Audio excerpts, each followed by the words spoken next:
Good morning, everyone, and welcome to our roundtable. This morning is Sunday, June 19th, 2016. Our subject is the universe, including man, evolved by atomic force. And then the golden text, Psalm 100. Know ye that the Lord, He is God. It is He that hath made us, and not we ourselves. We are His people and the sheep of His pasture. This morning, I want to start out with some things that I found in a book called The Healer. Some of you have it. The Healing Work of Mary Baker Eddy by David Keaston. And in it, just the importance, rather sobering, of what we are doing. And the importance also of understanding the Bible and science and health.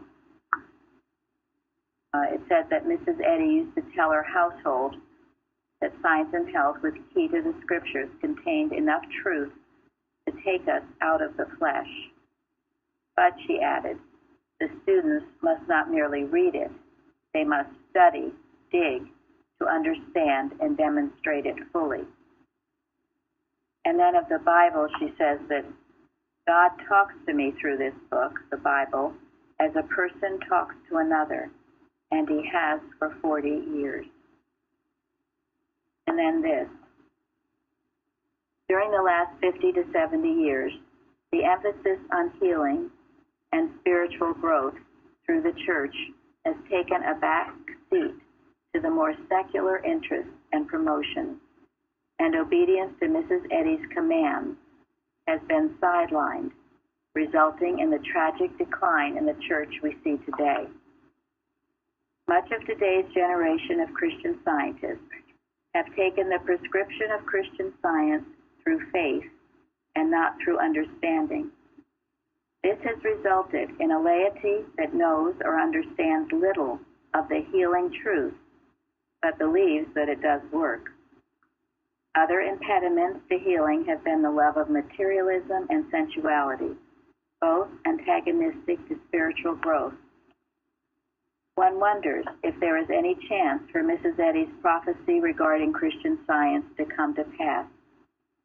She told her household, quote, if the students live up to the teachings of our textbook, Christian science will be the only universal religion by the end of this century, end quote. And she added, but if they do not live up to what they know to be Christian science, this planet will be destroyed by the year 2100. It is possible that the one was transposed in the above quote, for in a letter to Bliss Knapp, one of Mrs. Eddy's most devoted students, Bliss states, quote, Mrs. Eddy told my family the end would come regardless, no later than 2001. And then another quote, at the end of this century, Christian science will be the only universally acknowledged religion in the world because the other religions have no demonstrating basis.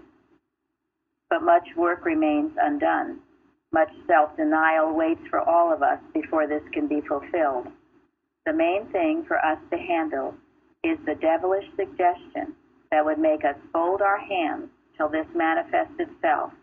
But truth demands work, work, work. Never forget that. End quote, Mary Baker Eddy.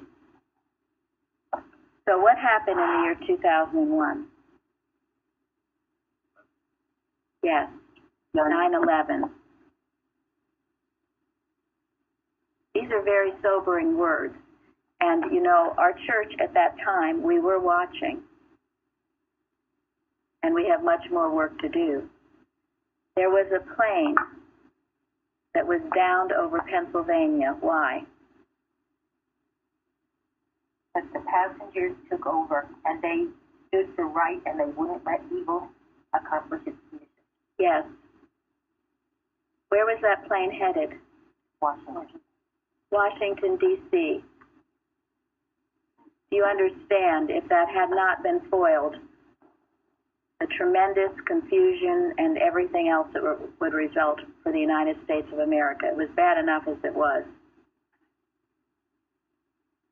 People, we have work to do.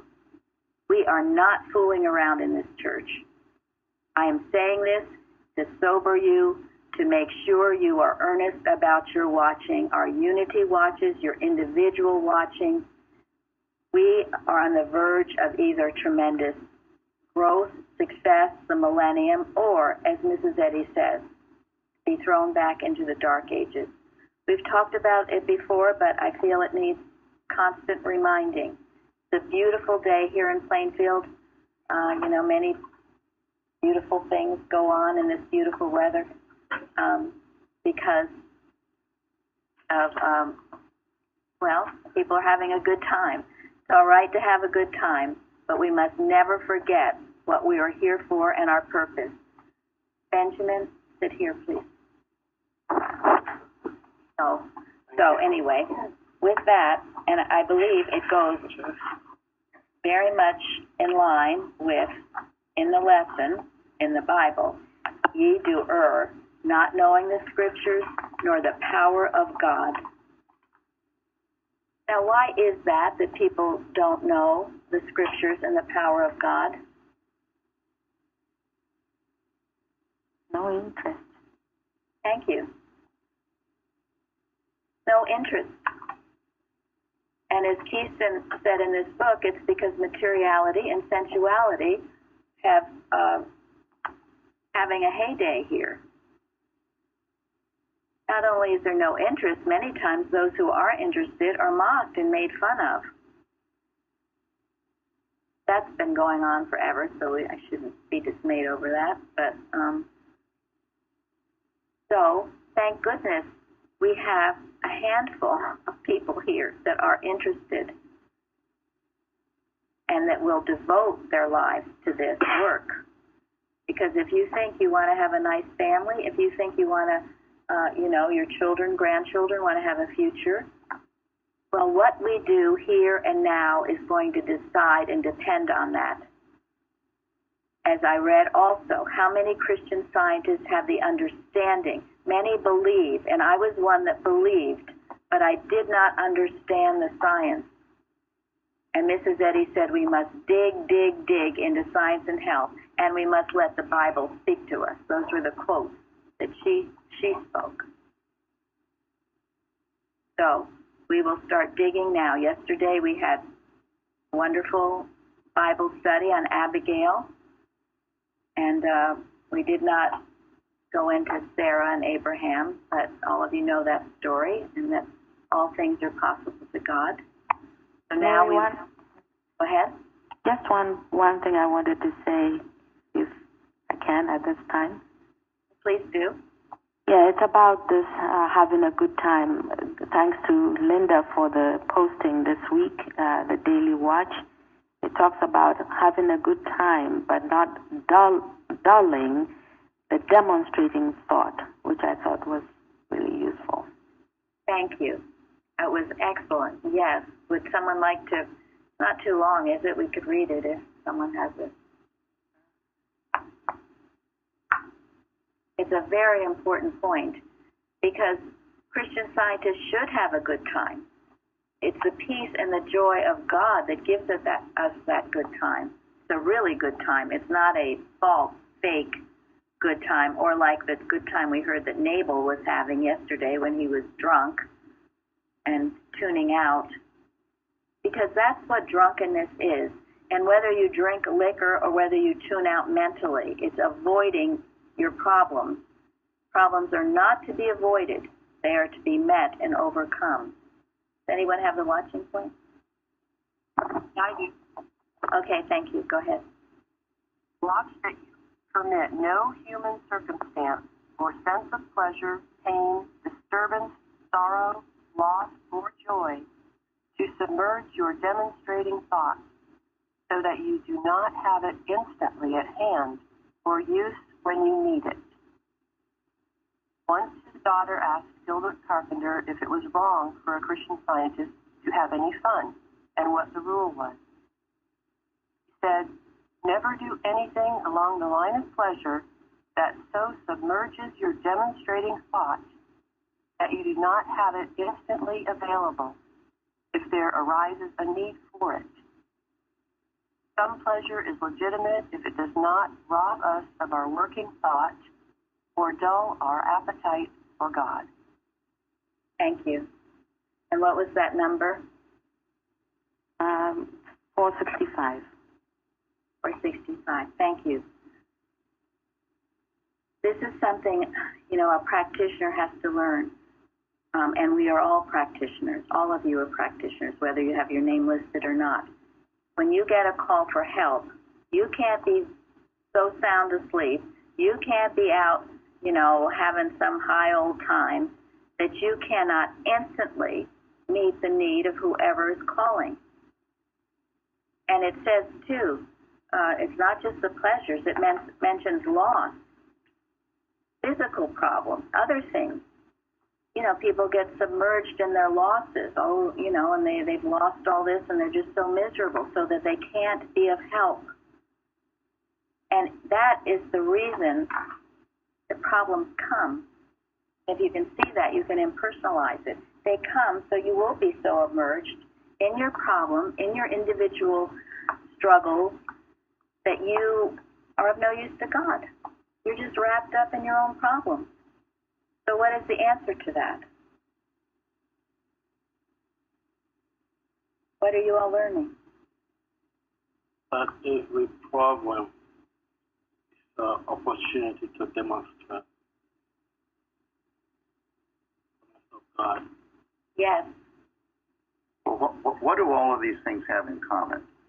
Whether you're partying or whether you got a severe problem, if they take you away, you're demonstrating sense. What is it that they all have in common? You're all wrapped up in yourself. Exactly. Anything that gets you all wrapped up in yourself is sin. The sin is worshiping something other than God. So what's the answer to all of these? Out of self and into God. Yeah, what does Mrs. Eddy say the requirements for healing?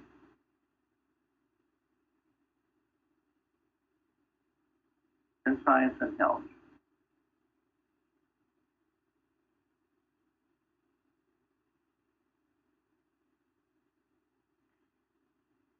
Faith that all things are possible to God, comma,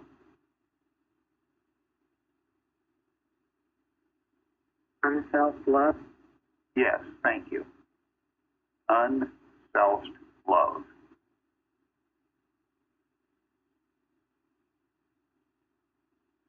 We're talking about self-denial, right? Yes. It was mentioned in the reading. Putting self aside. Mrs. Eddy said all she accomplished was done through self-denial. Find the phrase, stand porter at the door of thought, very important. It is. Right. And that's what it means when it says all things should be to the glory of God. Everything you do, if you're having fun or if you're having a problem, should be to the glory of God. And remember, if you are having fun or if you are having a problem, in these cases that we're speaking of, you are mesmerized. You are mesmerized. That's what it is. It's mesmerism. That's what Mrs. Eddy calls it. Therefore, by turning your thought from your problem, your self-involvement, and getting out of self and into God, you will find what Benjamin found. You will find your healing there, because you will awaken to your true being. But if you continue in your partying or in your moaning over your problems, you will continue with that until you wake up. And it's a waking up process. But all of these things would deny or stop your testimony for God. I heard something. Someone was saying, well, our testimony meeting should have more testimonies of healing. But that individual has never given a testimony in our church. And he has had physical healing.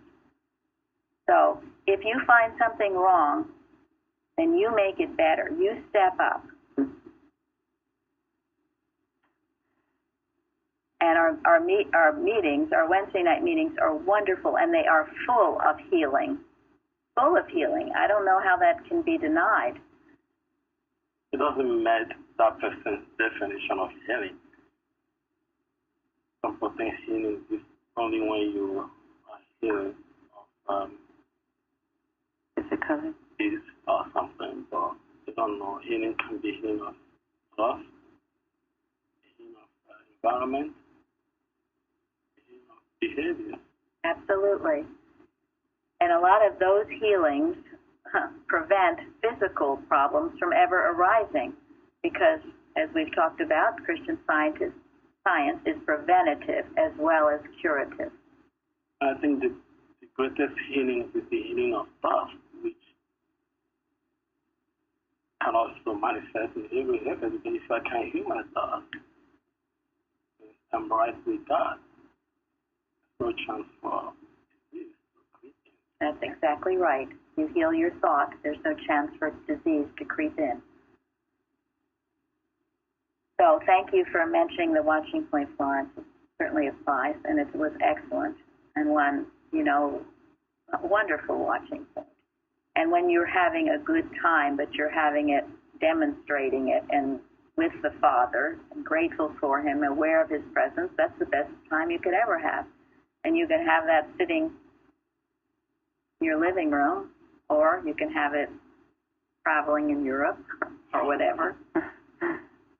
But please, whatever you do, don't lose it. The other great thing is our watching point about travel. I think it's number 213 or thereabouts. But that too grounds you so that she says not to get glamored by the places that you go or the things you see, and that instead of doing less work, metaphysical work, you should do more work. Bless every area that you come from or pass through. Is Suzanne here? Suzanne was saying something of biblical truth she was giving to someone, or just maybe it was just the truth. I'm not sure if it's biblical, but anyway, that every place you pass through should be better than before you came. That's a beautiful thought. Eddie says that, I think. Good. Mm-hmm. Well, it's a true thought. So remember, wherever you go, leave a blessing. Abigail did that. Abigail did that. Yes, she did. Everywhere she went. So the first citation in Science and Health. Gary, you want to read that, please?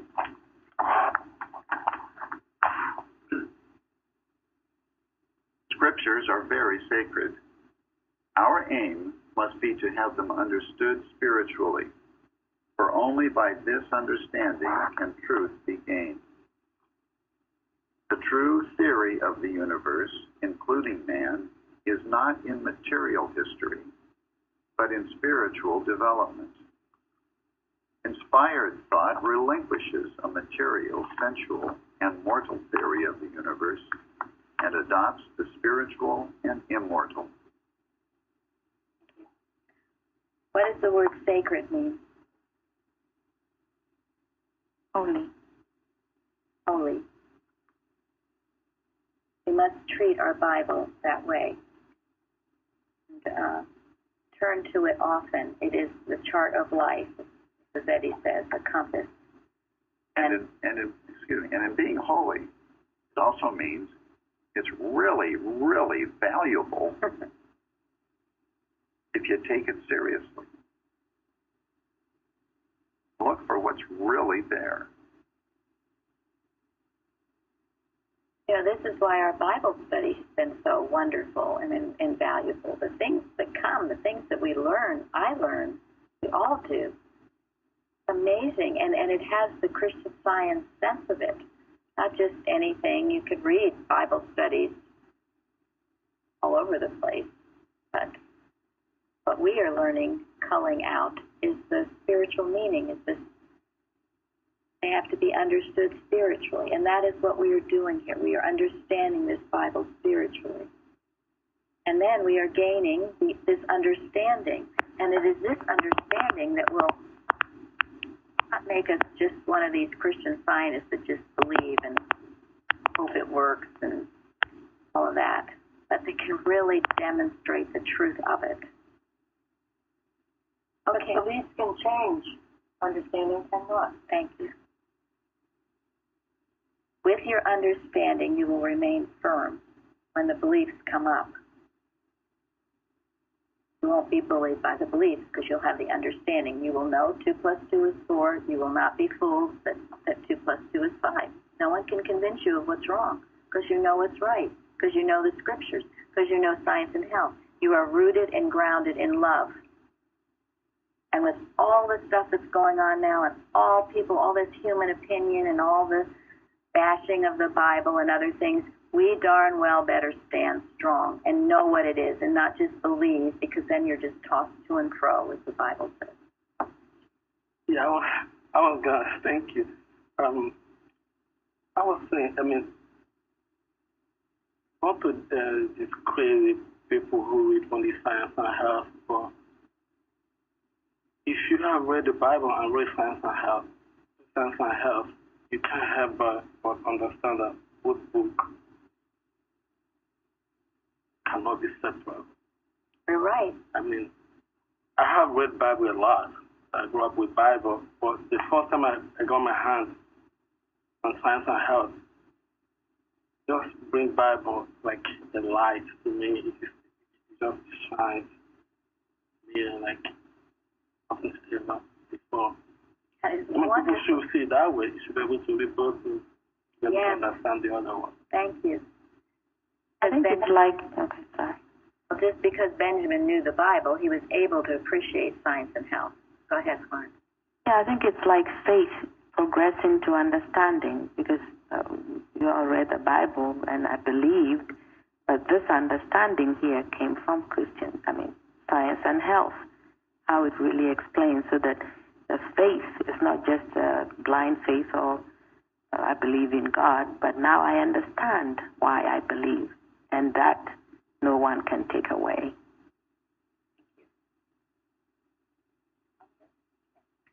Yeah, Tom, what do you say about this, about Christian scientists, top heavy on science and health?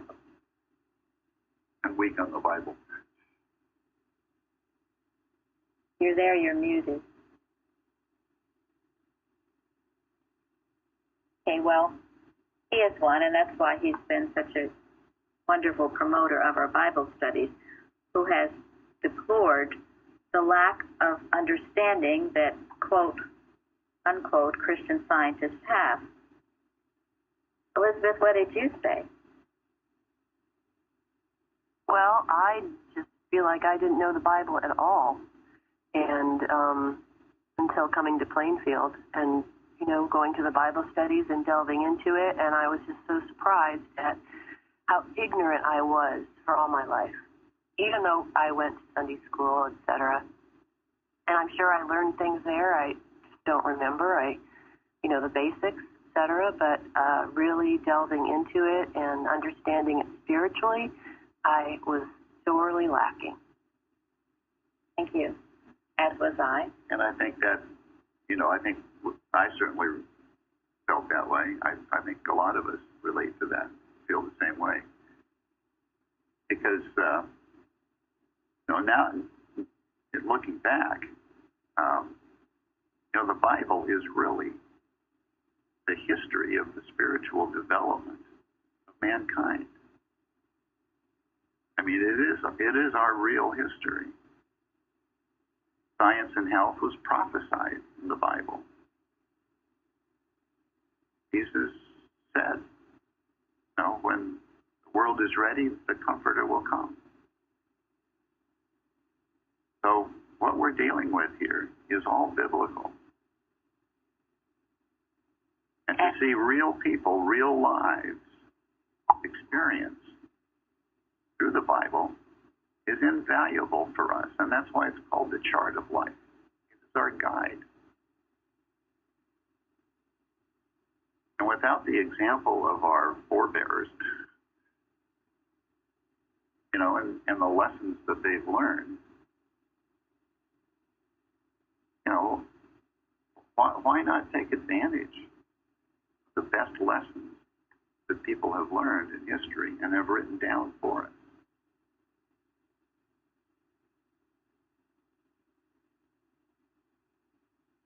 That story, Abigail, I didn't know that story until a few years ago. It's an amazing story. So much to it. And yet I'd never even read it. And I've been in science most of my life. I guess I hadn't read through the Bible, or I thought I'd read through the Bible. If I did, it didn't leave any impression on me. So anyway. One of the things that I never quite understood, and now that after reading the Bible for a while, I totally disagree with is when I was growing up, there seemed to be this thought that as you go through the Bible, that spirituality or the truths get better. There's some sort of growth there. It's almost as if you read the earlier books of the Bible, you're going to learn less than if you read the later books of the Bible, which then progressively means that if you read the Science and Health, it's going to be better than reading any book of the Bible. Right. And I was always troubled by that, but I didn't know what that meant, But you might say that the Israelites, they didn't seem to know as much early on, and they learned things later. That may be so, but you can't say that about the Bible. I think that any truth that's in the beginning of the Bible is a truth, just like a truth in the middle of the Bible, just like a truth at the end of the Bible. And we shouldn't be judgmental on that truth that's in the Bible. We can learn from every single verse in the entire Bible. And it's just not something that came across when I was growing up in Christian Science. There was almost a disdain, I think, sometimes for some of the books of the Bible in a way. But the only way you're going to learn something is from, maybe reading Science and Health or reading some of the later books in the New Testament. Yeah. Well, and you see... Yeah, that's a real disservice, isn't it? Well, interpreted spiritually, they're lessons. All of these, even these tough stories that Mike talked about, they're when you understand what's really being said, there's great growth and promise in them. No, I think that, I'm just saying that what leads into where the story of Abigail, that we're not really aware of it because we're not digging into the Bible. And we miss learning some things, some really good stuff. I could be wrong, but I don't ever remember that story being in the Boston Quarterly. Well, Tom, to your point, citation number 2 in Science and Health, from beginning to end, the scriptures are full of accounts of the triumph of spirit, mind over matter. Period. Oh, thank you. That's definitely to your point. So before we get to that one, I just want to continue a little bit more with the first citation. So, the theory about our universe, including you, is not in material history but in spiritual development. So what does that mean to you?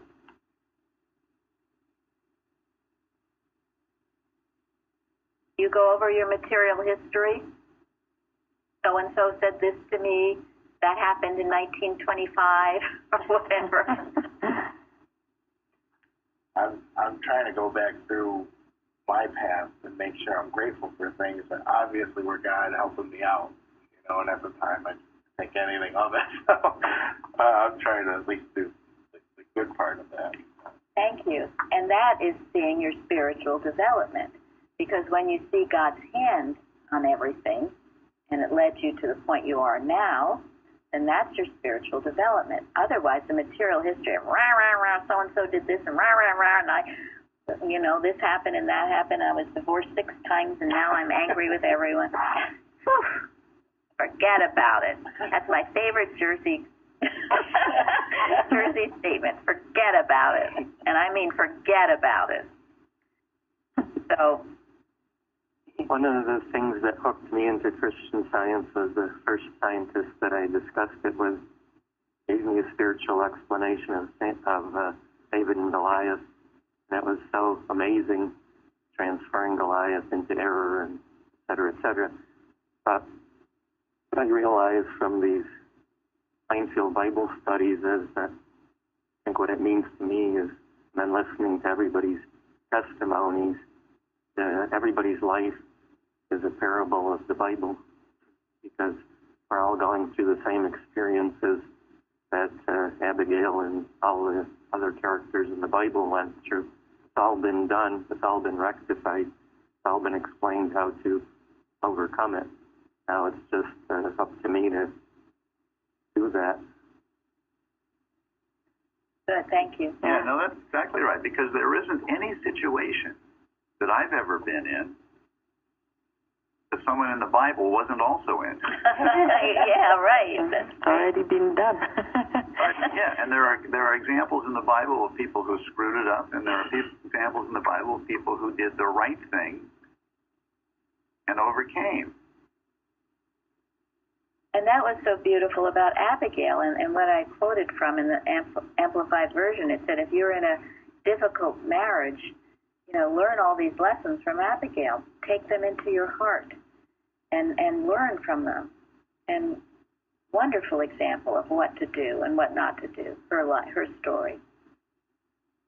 Yeah, I like that. Don't let the difficulties at home cause you to abdicate your throne. Yes. Abdicate your throne. Abdicate, yes. And your throne is you are the son and daughter of the king. His throne. Don't come down from that. From the right identity in Christ. And of course you have to live up to it. You can't say I'm a son of the king. Right. The responsibility of obedience when you claim that. I'm just thinking about material history here. I think it's a dangerous place to dwell in. I mean, we can see the example today. People who dwell so much on material history. It doesn't matter how, personally, it doesn't matter how good, how wonderful the material history is, or how bad it is. If it's wonderful and you clinch too much on it, it's a hindrance, because it's going to prevent you from seeing things around you, being able to be a child of God to somebody, because you probably think you're better than somebody else because you have a wonderful material history. If it's bad, it can also do the same damage too, because you think you are not up to any good, because you have a past history. It prevents you from growing, looking ahead and seeing what God has made you, which means the only history you are, and the only true history is the one that we all have from the beginning, that God made us His image. We are His children. That's great. Thank you. Excellent. Very important point. You can't go through life feeling like you're entitled to all of God's good without having to work for it. You can't go through life thinking like you don't deserve it. Both of those are wrong. Very good. Yeah, and that human sense of my family is so great is awful. It's usually inclusive. And this brings us, of course, today is Father's Day. And you have both of those going on. And that's why it's better to step back and remember who your Father and Mother God is. Thus this lesson. This is why this lesson is atomic force, but it's the thrust of it is God being the only cause and creator, really. So remember that. And we're all brothers and sisters in Christ, and none of us better and none of us worse. It's amazing that this lesson happens to have Jesus' explanation, call no man your father upon earth, and it came today. Yes. Yes, that is. Yes, it is. how it works. So thank you. Those are great points. Everyone's giving really good points. And what about, is Luann here? Okay, Luann, you speak to material history and spiritual development. I was actually planning on speaking to that. Thank you. Well, very good. I'm glad. Yeah, I was thinking, well, everyone was talking through this, that if that was my truth of my being, then that's a pretty crappy hand to be dealt. You know, that would be my purpose in life, to endure all that stuff, and then what? You know, so I mean, there has to be more to it than that. That was not my purpose in life. And now that I've found Christian Science, I can understand that through Mrs. Eddy's interpretation, the spiritual interpretation, just like the stories in the Bible, Abigail and all that stuff. Those, when you interpret it spiritually, then it gives it a whole real meaning. It gives it purpose. If my past was my purpose, then that's pretty crappy. You know, then I might as well just check out and leave. You know, what else is there?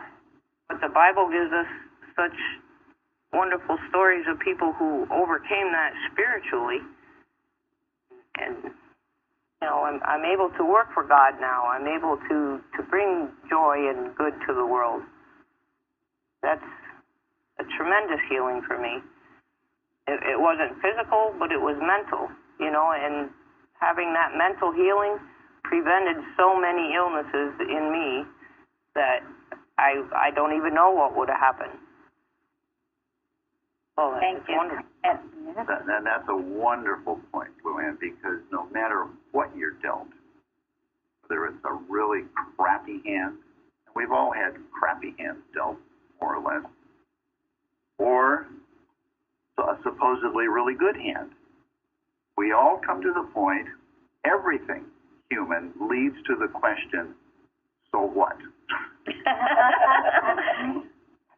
What next? Sometimes beautiful, always erroneous. Yes, sometimes right. beautiful. It will always come to that question, no matter if you dwell on the material history.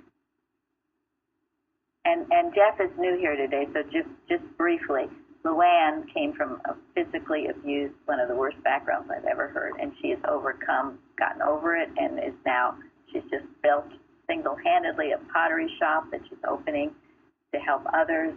She's overcome all kinds of physical things as well as a very, humanly speaking, crappy trauma. Yeah, mental trauma, everything else. Hi, Luann. Nice to meet you.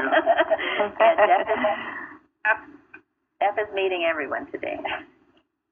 And he's reading this scriptural, right?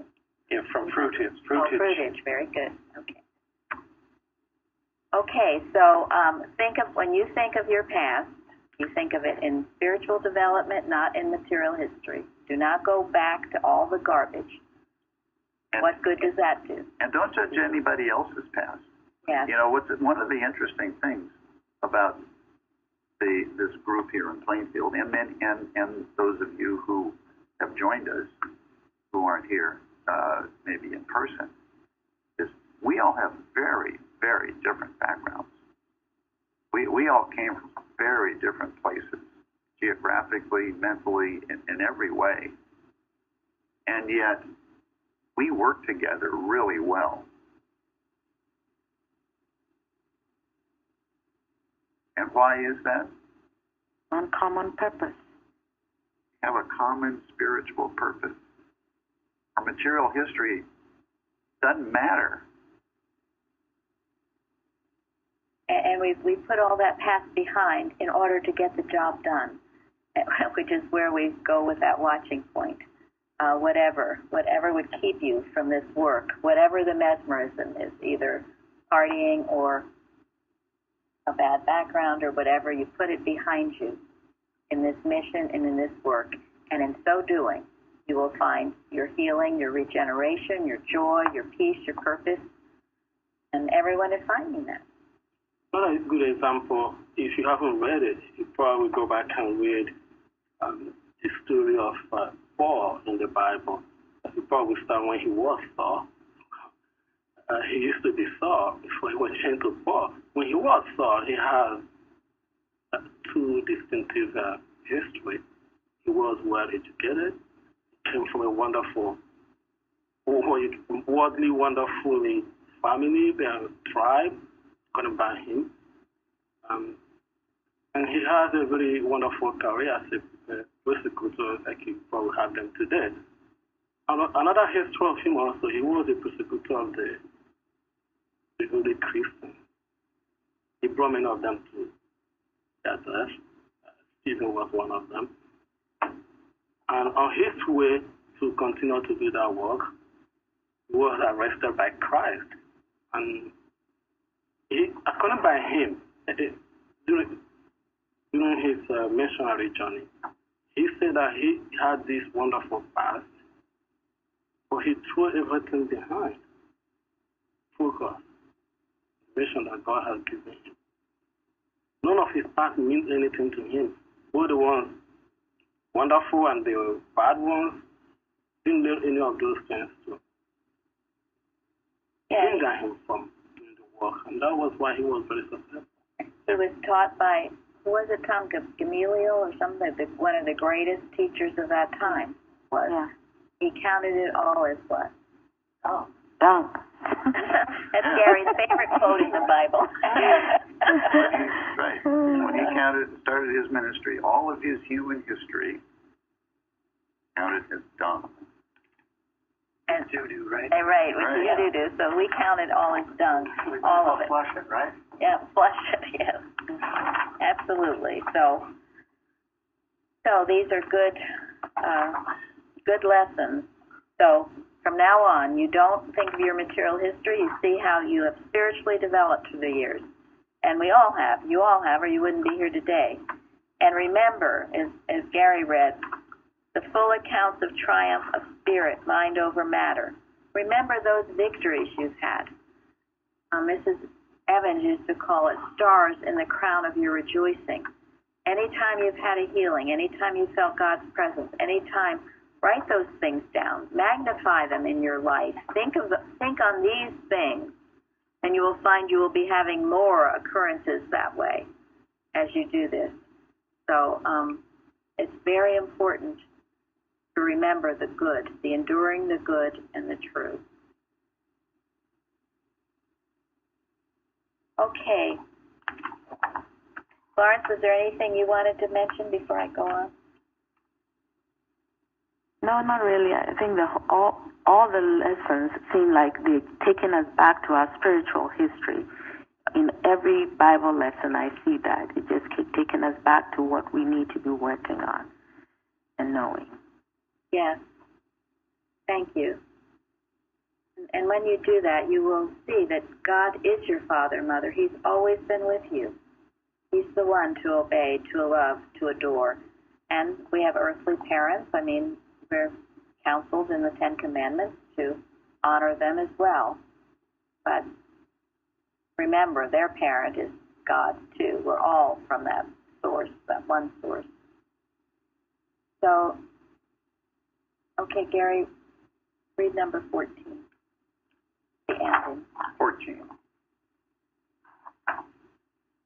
As mortals gain more correct views of God and man, multitudinous objects of creation, which before were invisible, will become visible. When we realize that life is spirit, never in nor of matter, this understanding will expand into self-completeness, finding all in God good, and needing no other consciousness. Spirit and its formations are the only realities of being. Matter disappears under the microscope of spirit. When we learn the way in Christian Science, recognize man's spiritual being, we shall behold and understand God's creation, all the glories of earth and heaven and man. What does that mean, that as you gain more correct views of God and man, multitudinous objects of creation which before were invisible will become visible? as you gain more correct spiritual views of God and man? Yes. Instead of seeing them materially with flaws and all this. This is always the point that Mrs. Eddy brings to us. We need to see spiritually, and that should take all of our time. It's hard, but we need to. That's so important. And what happens when you do that? We no longer see the material. Well, that's not true. You're always going to see the material, aren't you? Well, yes. I mean, Mrs. Eddy said she healed the enormous diseases when she looked away from the mortal picture and saw only God good. And she did tremendous healing. Yes, and you certainly are getting to the answer. So what are these multitudinous objects of creation that we're going to see? Your expanding understanding of what is true and spiritual. Yes. And? See things in a new light. Yes. Thank you. And everything will become more beautiful. You will see deeply into people. You'll see the beauty that God has created. All the glories of earth and heaven and man. Yes, all the glories of earth and heaven and man. So there will be so much more. A wonderful thought, and we should be seeing it and experiencing it now. Like when Jesus saw someone that was blind or had, and he saw them as a perfect man or woman, didn't he? He did. He didn't see them as having some kind of physical defect. Right. So you see more. You don't see less. It also is the true sense of sight. If you're having eye problems, you're going to see better, more clearly, in focus, all of those things. And all the beauties of the universe, as Mrs. Eddy points out, they're all God. I mean, they are visible signs of God. Yes, they are. The floral apostles are hieroglyphs of deity. Thank you. Yes, you will see God at work all around you. And when you see God at work, every detail of your experience and every person that comes into your experience, you will leave a blessing. You will see the blessing of God all around you. Will turn problems into solutions. And be a healer. And just to mention, too, what Benjamin had talking about Saul becoming Paul, it's similar to the testimony I gave Wednesday night about the jihadist who had became a Christian. And Jeremy did put that YouTube on our website, and it is such a compelling story. Gary and I were sitting there with tears streaming down our face because he had persecuted the Christians. He was out to kill them until he found out what Christ really is. So, and that is our prayer. That is our prayer. I'm going to end with also the healer. It's on page 186. I've mentioned to you Reg Carey, who is a good friend of ours and who came and was with us during the trial in the law case. Well, there's a beautiful story about him in this. I'll have Gary read it.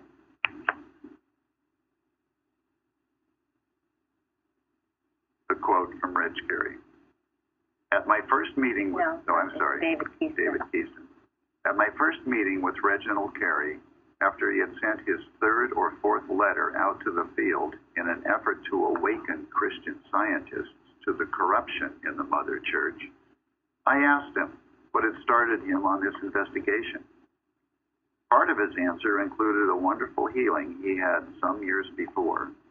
He said, as well as I can remember, that both his wife and his mother had passed on very close to each other from the claim of a terminal disease, and he had begun to suffer physically from something that he felt might be the same thing.